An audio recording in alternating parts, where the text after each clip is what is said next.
Bonjour, merci de suivre ce live spécial Où s'inscrire encore en BTS ou DUT dans le cadre d'APB ou hors cadre APB. Alors pour répondre à vos questions, nous recevons ce soir Audrey Steve qui est journaliste spécialisée sur les questions d'orientation et de formation au sein de la rédaction Studirama. Bonsoir. Bonsoir Audrey. Alors les résultats du bac vendredi, donc effectivement beaucoup de questions sur où s'inscrire. Et notamment, peut-on encore s'inscrire en BTS DUT, sachant qu'en BTS, on prend des non-bacheliers, ce qui ouvre beaucoup de possibilités. En DUT, ça semble quand même beaucoup plus difficile pour s'inscrire maintenant. DUT, par définition, c'est plus compliqué puisque le DUT, les IUT qui proposent les DUT font partie de l'université. Donc ça répond à des règles quand même assez particulières pour pouvoir s'inscrire. Et notamment, les candidats qui veulent s'inscrire en DUT doivent passer forcément par la procédure APB. Et ça, c'est obligatoire. Il n'y a rien quasiment hors APB pour les DUT. Non, il n'y a rien. Et donc, ce qui oblige là, donc, la procédure APB, on est sur la fin de la procédure normale où il y a encore une dernière phase d'admission qui a lieu entre le 14 et le 18 juillet. Donc, ça s'adresse à des candidats qui auraient inscrit un vœu choisi pour un DUT et donc qui seraient en attente d'une réponse. Même si là, s'ils n'ont pas été acceptés, s'ils sont encore sur liste d'attente, il y a potentiellement un espoir, mais il reste assez peu de place. Il y a une procédure qui s'appelle aussi complémentaire, que APB a ouverte fin juin et qui court jusqu'au 15 septembre. Sur cette procédure complémentaire, on ne trouve que les établissements qui ont encore des places à proposer. Donc, s'il reste des DUT, c'est là qu'on va les trouver finalement. Oui, mais pour être clair, on va dire que c'est dans les filières presque les moins demandées. C'est là où il reste le plus de place, hélas. C'est là où il reste le plus de place. Ça ne veut pas dire que, parce que c'est une filière moins demandée, que ça ne va pas correspondre au choix, au projet d'un candidat. Donc, il faut quand même explorer cette piste. Là, je voyais, il y a très peu de temps, là, j'étais faire un tour sur Twitter, et il y avait un DUT à Metz, le DUT de Metz, qui proposait encore quelques places pour son DUT statistique et informatique décisionnelle. Donc, voilà, c'est marginal, mais il peut rester des possibilités. Et donc pour ça, il faut suivre quasiment au jour le jour la procédure complémentaire d'APB, c'est ça? Oui, il ne faut pas que les candidats hésitent à se connecter très régulièrement, une fois qu'ils se sont inscrits, à la procédure, puisque finalement, il y a des places qui sont remises en jeu régulièrement du fait de chaises musicales finalement, puisque au fur et à mesure, les établissements étudient les candidatures différentes et puis acceptent ou non le dossier. Et puis, par exemple, un candidat qui aurait mis des options sur 2, 3, 4 formations, il est accepté dans plusieurs, mais il n'en choisit qu'une. Ça libère des places pour d'autres formations, pour d'autres élèves. Donc si on comprend bien, sur les DUT, il n'y a pas tant de places que ça, même si elles existent, il faut les régulièrement sur APB complémentaire. Et puis c'est surtout dans des disciplines qui, par ailleurs, au départ, ont eu un peu de mal à faire du plein parce qu'elles sont sur des segments très étroits. Donc ça c'est clair pour les DUT. On a un étudiant qui nous demande, après un DUT, est-ce qu'il faut impérativement travailler ou est-ce que finalement je peux poursuivre mes études? Aujourd'hui, le DUT sert plutôt de tremplin vers une poursuite d'études. Dans les statistiques, c'est à peu près 80% des étudiants, des titulaires diplômés d'un DUT qui décident de poursuivre leurs études, que ce soit dans le cadre d'une troisième année de licence générale à l'université. Il y a des passerelles évidemment qui sont plus simples puisque les IUT sont situés dans les universités, ou que ce soit vers une licence professionnelle par exemple, si l'étudiant en question veut seulement faire une année d'études complémentaires pour se professionnaliser et trouver un emploi. Il y a aussi pas mal de diplômés qui décident d'aller vers les écoles d'ingénieurs ou écoles de commerce en fonction de la spécialité qu'ils ont choisie, et qui passent donc pour cela des concours en admission parallèle. Pour les BTS, est-ce qu'il y a plus de possibilités? Il y a beaucoup plus de possibilités, d'une part puisqu'il y a beaucoup plus d'établissements qui proposent des BTS. Des IUT, il y en a à peu près une centaine en France. Des BTS, on en compte énormément, que ce soit dans les lycées publics ou que ce soit dans les établissements privés. Donc il y a beaucoup de possibilités et il y a aussi beaucoup plus un panel plus large en termes de spécialisation. DUT, on tourne autour de 25 spécialisations. Les BTS, on en a près de 150, avec des options différentes, avec alternance ou pas alternance. Donc, les choix sont assez vastes. Et puisque le choix est vaste, on nous demande s'il y a de la place dans le BTS Commerce International à Lyon, enfin pour celui qui voudrait suivre un BTS CI dans la région lyonnaise. Est-ce que vous savez s'il reste des places? BTS Commerce International, ça fait partie quand même des BTS les plus demandés. Donc ça peut être difficile de trouver une place, notamment dans les lycées publics, où là, ils ont bouclé leurs inscriptions il y a déjà plusieurs mois. Cependant, dans des établissements privés, par exemple, on va pouvoir trouver des places. J'ai fait une rapide recherche avant d'arriver sur ce live et j'ai vu notamment qu'il y avait 2 établissements dans la région de Lyon. Une école, Cours d'Hydro, qui propose encore des places en BTS Commerce International. Et puis, une école de commerce, une école qui propose aussi des BTS, l'Hydra Grenoble, en alternance. Et donc, qui s'adresse en tout cas à ces profils-là. Donc, il faut directement, puisque ces écoles ne passent pas par APB, il faut les contacter directement. Et puis, elles vont étudier le dossier, voir s'il faut faire passer des tests ou un entretien pour recruter ce candidat. Alors justement, puisque vous parlez d'entretien, on a une question sur l'entretien de motivation. Un internaute qui nous dit, j'ai appris que dans certains cas, il fallait passer à un entretien de motivation, mais c'est quoi cet entretien? On va me demander quoi? Alors, pas de panique. Là, on n'est pas sur du recrutement. On ne va pas demander un CV. Voilà. Ces entretiens, en fait, ils servent à tester la motivation de l'élève et puis à voir tout simplement si son projet est en adéquation avec la formation qu'il va suivre et donc si finalement ça s'adresse bien à lui. C'est une bonne chose à la fois pour l'établissement et à la fois pour l'élève aussi de savoir s'il fait le bon choix d'orientation. Donc je pense qu'il faut l'aborder vraiment de façon très sereine, s'y préparer quand même, préparer notamment, on parle souvent du projet professionnel. Voilà, c'est pas d'avoir un plan de carrière sur 10 ans, c'est de savoir un petit peu dans quel secteur on aimerait travailler, quel genre de poste on aimerait occuper ou de métier, montrer qu'on s'est intéressé à ce secteur et aux débouchés de la formation et voilà, et puis ne pas parler de soi, parler des activités qu'on aime faire. Voilà, il n'y a pas de piège généralement. Ce qui explique aussi peut-être qu'on peut, il y a beaucoup de places disponibles en BTS, c'est qu'on peut aussi s'inscrire en BTS sans avoir le bac.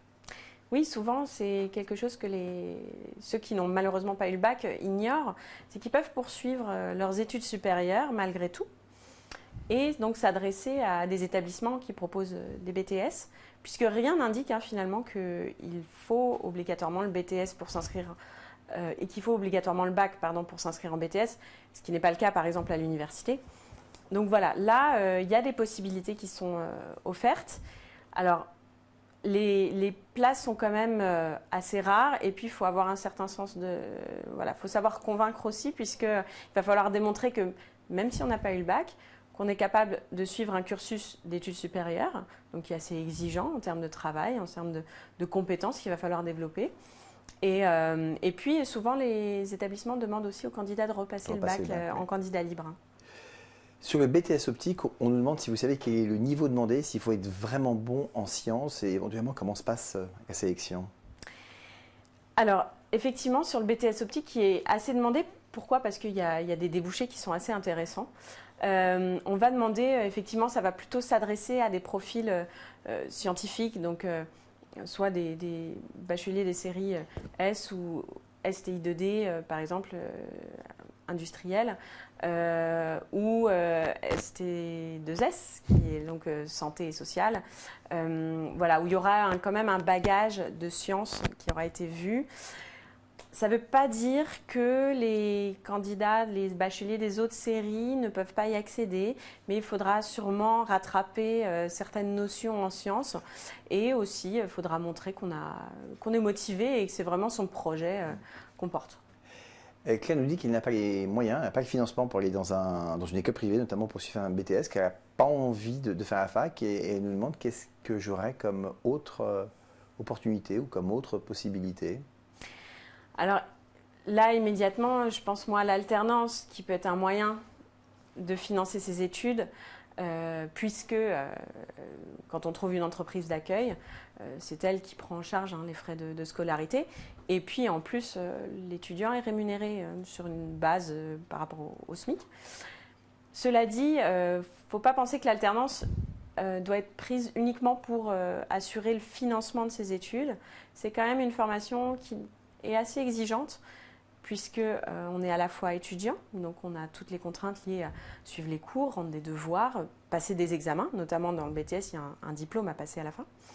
Et puis, dans le cadre de l'entreprise, on va être appelé à remplir certaines missions qui là aussi vont être exigeantes en termes de temps.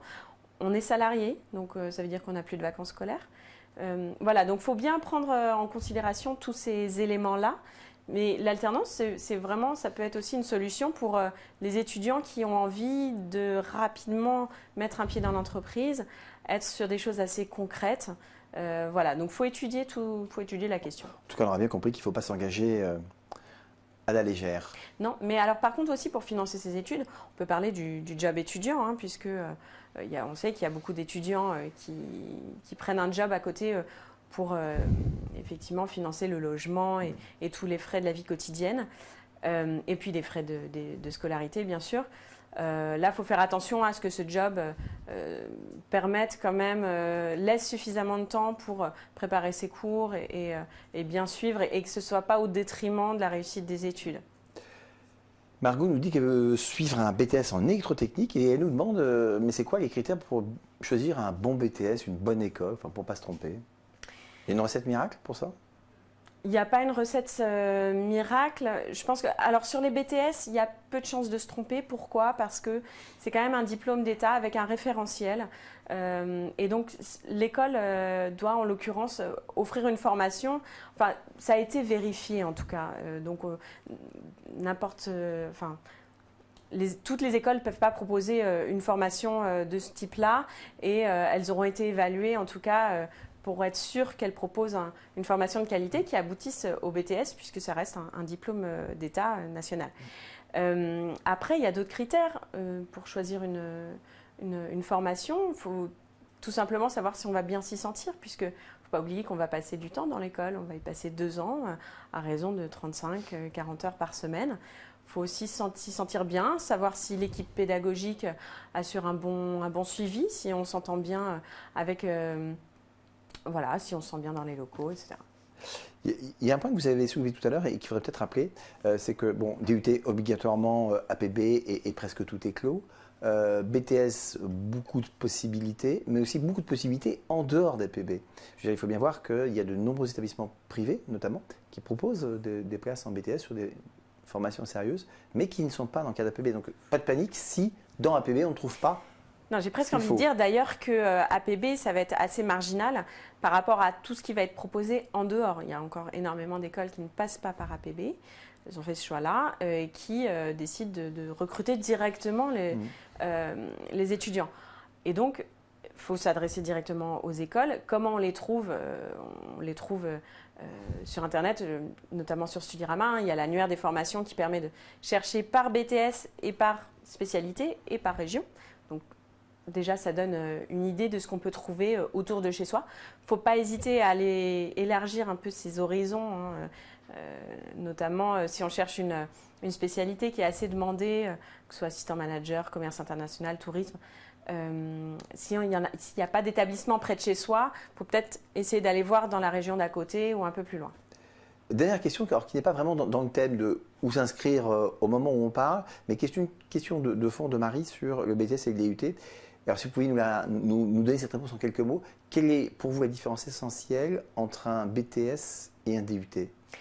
Alors, c'est vrai que de prime abord, ce sont deux formations qui se ressemblent beaucoup, post-bac en 2 ans, à visée quand même professionnelle, même si j'ai rappelé tout à l'heure que le DUT s'inscrit beaucoup plus dans une poursuite d'études maintenant. Le BTS, voilà, alors si on doit résumer les grandes différences, BTS, beaucoup plus de spécialisations différentes, beaucoup plus sectorisées, avec plutôt, même si aussi là, beaucoup d'étudiants choisissent de poursuivre des études vers un bac +3, +5, peuvent faire le choix de s'insérer et de trouver un emploi, puisqu'il y a des bons débouchés. Ce sont des formations qui peuvent se faire en alternance toutes les deux. DUT, c'est encore assez peu, c'est très marginal. Je crois que ça concerne 5% des étudiants. BTS, là, on est sur des volumes de 20% d'étudiants en alternance.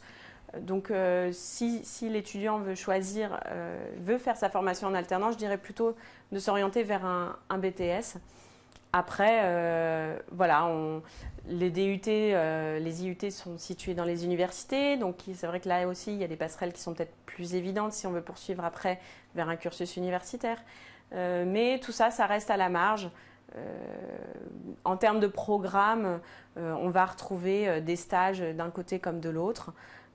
Souvent, on va dire que le DUT est peut-être plus théorique, mais ça reste à démontrer. Je pense qu'on peut quand même aussi trouver un emploi à l'issue d'un DUT.